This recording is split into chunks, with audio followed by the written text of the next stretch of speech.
Welcome to Signs of the Times.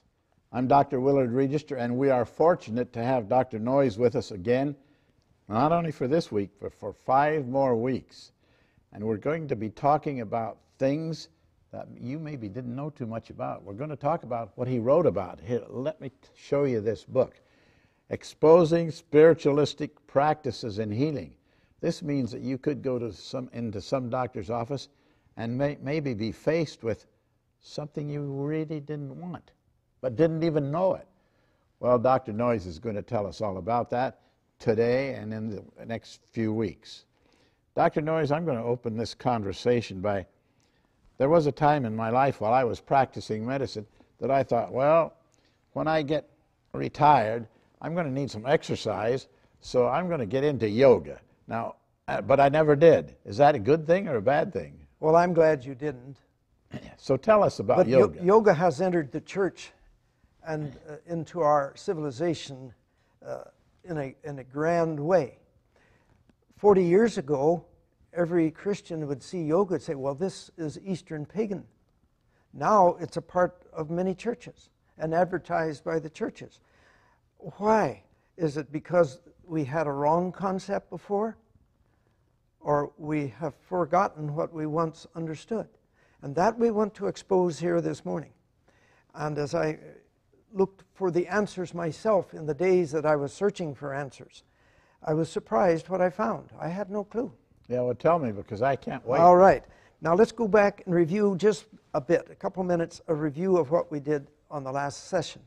Because remember I told you, I am presenting my understanding from my years of researching on this from a biased point of view, a bias of a Judeo-Christian worldview. There will be people watching here that have an Eastern worldview, totally different than mine. So I ask that they be patient with me. Understand I'm presenting it from my understanding. Right. And those that are kind of in the middle, hopefully you'll have enough information to make a wise choice. But going back a bit, we want to look at what we talked about. That in the Garden of Eden, according to the Bible, the story of the Bible, Eve was deceived by the serpent. He says, you won't die. God had told her she would. She sinned when in her mind she distrusted God. Right. Taking the fruit wasn't the sin. It was the distrust of God. Right. She took that lie.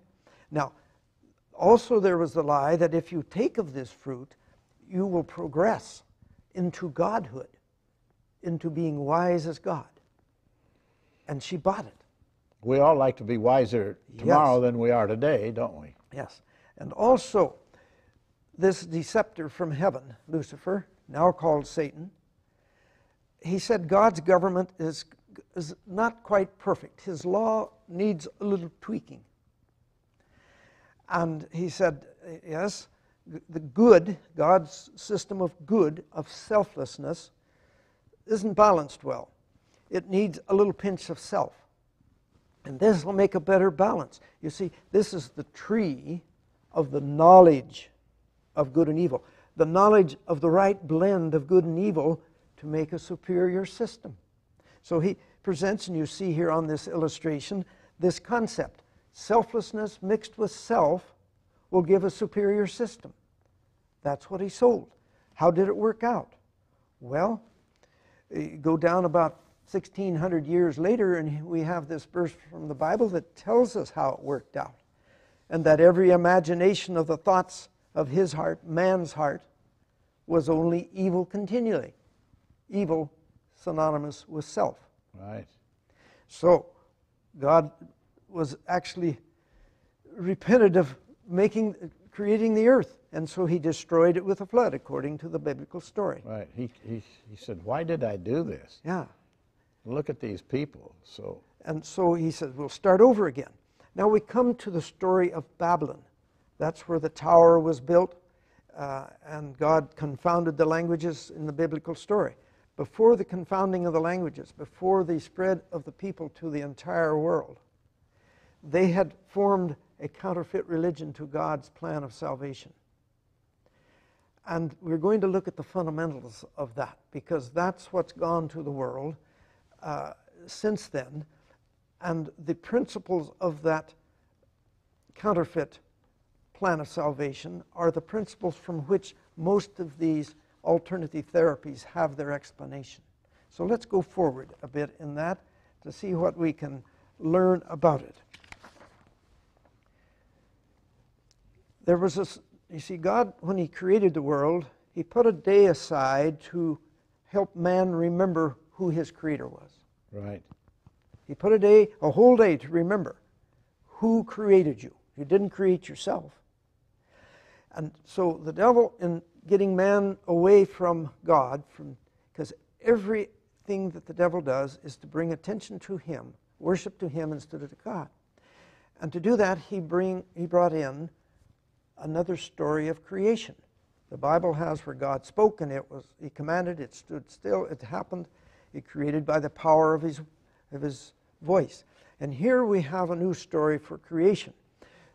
God is taken, the living creature, a personage of God is taken out of the picture. And God's power, which did exist out through the universe, He takes this and He says it's divided into two parts, the good and the bad. To us nowadays, we'd say the yang and the yin, or the yin and the yang. Really? The false, the true. The two parts. It says this was this energy that supposedly throughout the entire cosmos, before there is a cosmos, was revolving around, but two parts. And when it blended just right, remember the tree, the knowledge of good and evil, the blending of good and evil? Right. Here we have a continuation of this falsehood. And now this supposedly blended just right. And when it blended just right, we have the creation of the cosmos, of the earth, and of man. What a story. This is the story today that the people about us, the neo-pagan movement, the New Age, this is the foundation. This is the original evolutionary story. The basic story of evolution that we have in the last 150 years is nothing but an offshoot of this. I see. And this is the oldest story of our beginnings of the world outside of Jesus and His creation. All right, now we have coming together those two parts by some sort of amalgamation. They then create the cosmos, earth, and man. And out of this, man is the center. But man is made supposedly of the same energy, the same substance as is the earth and the cosmos. Absolutely. In fact, this energy, so-called, has 100 names. One of them is God. One of them is the I am, vitalism, the animal magnetism, 100 variety of names that are used to signify this supposed power. It's actually God's creative power under His control, but they've separated a God out of it, and they're saying it's out there all by itself. And this is critical to understand, because this connection, this is the foundation of the zodiac, that there's this association, this correspondence, this sympathy between the cosmos and man and earth, the absolute foundation. So out of there, we have where the cosmos is referred to as the macrocosm, and man is the microcosm. We have a story that by mixing an energy in a certain manner, it created. So life came from a blending of a two-part energy. Now what's interesting, the Hindu, let's look at what the Hindu says in this creation story. I had one also written in words from Chinese, but it's too long. Here we have, from this self. This energy is also called self. It has a multitude of names, and this is so important to understand. From this self, verily, space arose. From space, air. From air, fire. From fire, water. From water, earth. From earth, herbs. From herbs, food. And from food, man.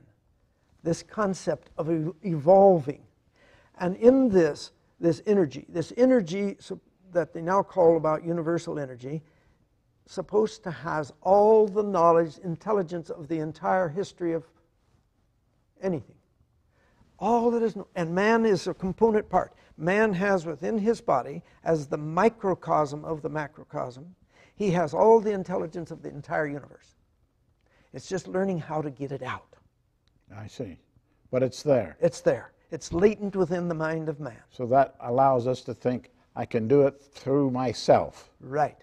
And now when we run into a little bit of sickness or illness, remember, life created by blending an energy just right? Well, what is illness? What is sickness? Well, Satan's concept is it's energy out of balance. And so that's simple to correct. You simply balance the energy. And almost all of these methods of healing are energy balancing methods by their proclamation. When I looked at your book, all through there, the word energy is that's the most common term for that power. Yeah, energy. Yeah, what I need is energy, Doctor. All right, we could all use a little, but this is supposedly an energy. Science hasn't been able to find it, to detect it, to show it, to demonstrate it. There is, I believe, out here the energy of God, the power of God that sustains us all the time. I'm sure. And that's the energy I'm sure that they realize. But they're taking a living God out of the picture and putting it all by itself. So it becomes God rather than the God itself. Therefore, nature is made up of the same parts as I am, and so nature has everything I have, the mineral, the created, the plant, whatever, and so that's why you have nature worship. It's as much God as I am, and I'm God. God is everywhere. Yes, this is as I understand it. Now, I'm going to share with you some names that different civilizations have used to refer to that energy we're talking about. In the Indian world, they call it prana. The Chinese calls it chi. Everybody's heard chi. It's synonyms here. And the Greek called it logos. The Polynesian, mana. American Indian, orenda. Mesner, who was the father, so-called, of hypnotism, he called it animal magnetism. They thought it was magnetic energy then. Dan Palmer, the chiropractic that originated chiropractic, he called it the innate. We have several other names: vital energy, bioplasma, 100. And let's look at some that are more peculiar just to the United States or to the American Western civilization. One, all is one, one is all. You've heard that expression? Oh, yeah. As above, so below. It's referring to that power, that so-called power. Yeah. And then we have self, higher self, consciousness, supreme consciousness. No end of terms referring to that actually considered God. The essence. Yeah. You ever wonder why the Hindu has 330 million gods? Because 330 million. Because he considered everything as God. This is the basis of the word pantheism. Everything is God. Because it's all made from the same substance. Out of that, it's kind of like having a grapevine. And you have a grape, luscious, and then it's not picked, and it turns into a raisin. But now, by coming back to make that grape now fully connected with the vine, which the vine would be this energy, we do different mechanisms, and the raisin comes back into flush form, and now a luscious grape again. And this is kind of what we see happening in the New Age. In this type of thing is we have different methods, manipulating, putting needles in us, doing yoga things, that brings us back into strong connection with that energy. And that's the power there. Let's go a little further here. Now, in Western Europe, Western and Eastern Europe, they explained this energy being spread among mankind, among man, by association, by relationship, sympathy. So they would use different therapies. They have, you see here the picture of the human, that they gave different parts and organs of the body, connected it with the zodiac in certain ways. And so they would use this as a guide for treating certain parts. The variety of modalities, they would use things to bring association: herbs, minerals, temperatures, spells, dances, animal matter of all types, stones, liquids, relics, words spoken, words written, all types of things to influence the supposed energy to bring correction when it was out of balance. But let's take a look now at the Eastern religions, which are the more dominant influence in our area today. Most of the alternative therapies have their origin out of either Hinduism or out of China. And we want to look at how they said this energy now, when it gets into man, is localized in seven different spots called chakras in the body. Starting down at the bottom, coming up, these 7 locations called chakras. They're a so-called a vortex of spinning energy, like a cyclone. You have the 2 temperatures that are creating this cycle of cyclone. And these vortex of energy, supposedly, in these locations in the body. And Hinduism is entirely, the object is to move this universal energy, move this energy through the body in such absolute efficient way that eventually you connect up with Godhood and you receive immortality. And these modalities of meditation and yoga are a physical method by which you're trying to do that. That was my next question. Okay, I want to move the, what is it? A chakra. Chakra. Chakra. Chakra. C-H-A-K-R-A. Chakra. Okay, I want to move it from here to here to here. So that's what yoga is for? A part of it, we'll get into yoga just a bit more here, a little bit, but that's getting into it. First, meditation is what's behind to move that. Let's look at China first, then we'll come back to that, because fine. China has some meditation too. China says this energy is spread a different way. Instead of being in chakras, it travels through my body. They started out with 12 meridians. Now remember, which I haven't said before, but all of Indian and all of China therapy is astrology based. Okay. 100% astrology. They take this creation story, and that's the beginning. That's astrology. And so these are astrology based. They said this energy is now spread through these meridian channels that science can't find, can't demonstrate. That's how they cover themselves. Yes. Now, some of their scientists that are believing in this, they feel that they've demonstrated certain things, but the general science says, no, we don't find that. We don't find that. And so they said we have these channels, 12 channels and 365 points. That's where they started. Does that give you any thoughts? If you have, what do you think about when you think of 365? The whole circle. And 12. You think of the zodiac, don't you? Yeah. Right. Yeah. And so this you show. Now we have maybe 2,000 points and 14 meridians. But in its start, it was based in astrology. And so this is simply the Chinese way of saying this energy, this universal energy, is spread through the body. And again, they accept that if energy is out of balance, they have illness.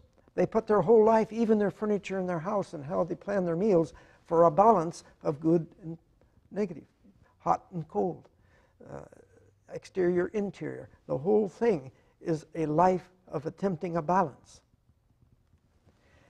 All right, let's proceed on to the yoga that you ask about. Yeah, that's. I'm waiting for you to educate me. All right. But let's talk on that. Yoga means union. Union? Union. Yes. Yoga is union. What are you joining with? It was started about 3,500 years ago as the holy sages of Hinduism went back into the Himalayas and sat down and began to form a Hindu religion. And out of there, Ayurveda is the medical aspect of it, which is a component of the very religion. It's not something apart. It is the religion. And in there, they developed the meditation. They developed the yoga and a great variety of things that go with it as a method of, again, attempting to balance these energies. And so, our next week, we will deal a little deeper into not only the meditation, we want to get the very principles of meditation and the principles of yoga. We want to go a little further, and so that people have more wisdom by which to make a decision. Do I want to participate or not? Now, if I go to take a lesson in yoga or get started, are they going to tell me up front, now listen, this is a religion? No. They're not going to tell me that. Most places say that's totally separate. They know about that, but they don't, they say no, but they may stop at the end and have a little period of meditation in it and bring it in. Now here's what's interesting in science. Science looks at these things, either it is a placebo or it's truly connected with the physics and chemistry that we understand today.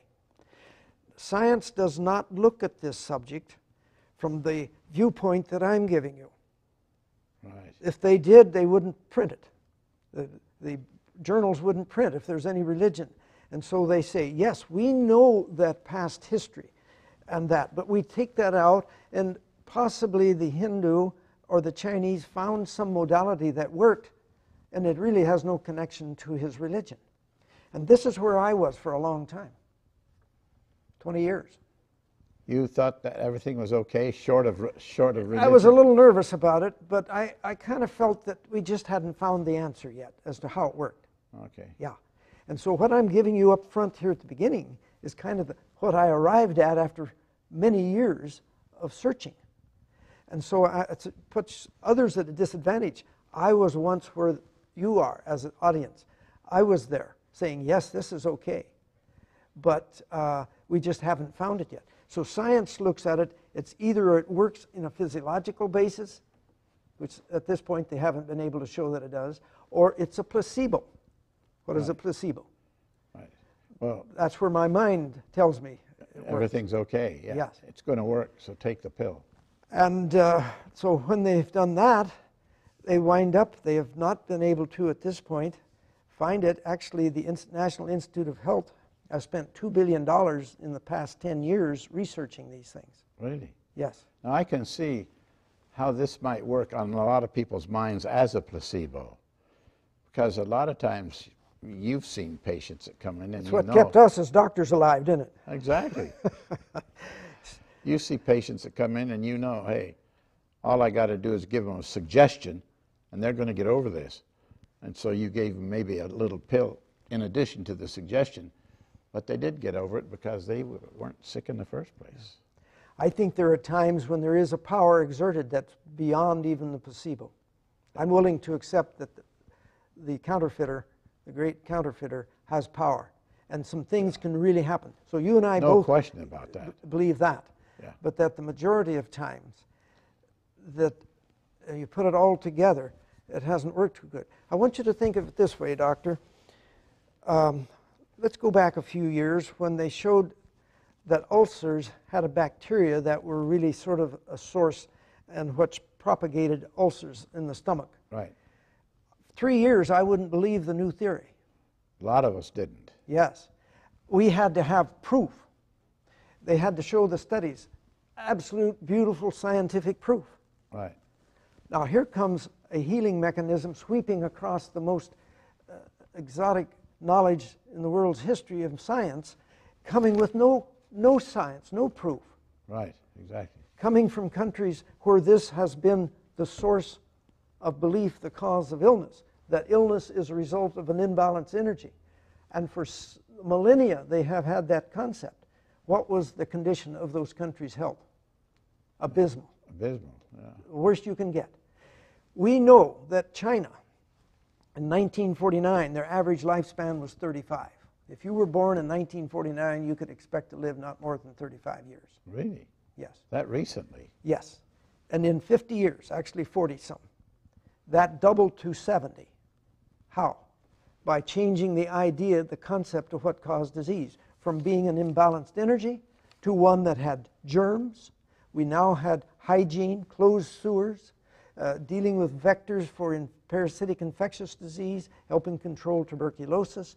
I have papers that tell me the horrible situation of China in their illnesses. The millions, 1 million died every year of tuberculosis.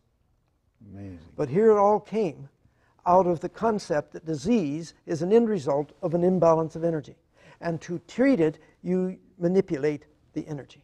See, originally, when I was thinking about going into yoga, I was thinking it was akin to karate. You know, exercise. I was looking for exercise. It is out of the same base. It is? Yes. We'll get to that. Okay. To that. Interesting. It's karate is a form of meditation, Chinese meditation. And we'll learn what meditation is and the purpose of it next time. Has that got something to do with this emerging idea in the church, the emerging prayer and that kind of thing? Isn't that? Contemplative prayer is a method of Eastern meditation. So that's something that we should stamp out. We need to be aware of it and flee from it. Yes. But you see, that sounds so good, contemplative prayer. How can that be bad, to contemplate prayer? The word meditation in the English language has caused great confusion. When I, for 10 years, went to Russia for presenting this story, their meditation only means mystical concepts. Really? And so I had to have different words. Here we confused. One meditation is just the opposite of the other on there. And you know, this brings us to the picture we see now before us here, that in Ephesians 5:11 that tells us, take no part in the unfruitful works of darkness, but instead expose them. And this is what we're doing today. And the Bible also tells us that if I don't share what I understand and it causes the loss of somebody's life because they didn't know, they will die. Then their blood is on you. On me. Yeah, that's true. Okay, I like that verse. Take no part in the unfruitful works of darkness, but instead expose them. Well, let's close with a word of prayer.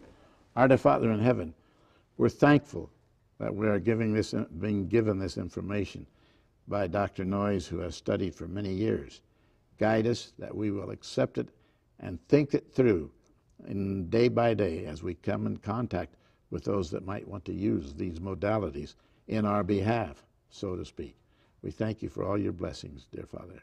In Jesus' name, amen. Amen. Dr. Noyes, I'm glad that you can stay with us for the next few weeks, because I'm not sure that I'm clear on the yoga yet, but I'm sure you'll clear that up for me. We'll work on that. Okay, because I kind of thought yoga, I'm just going in and getting some exercise. So tune in next week and listen. We are looking for you.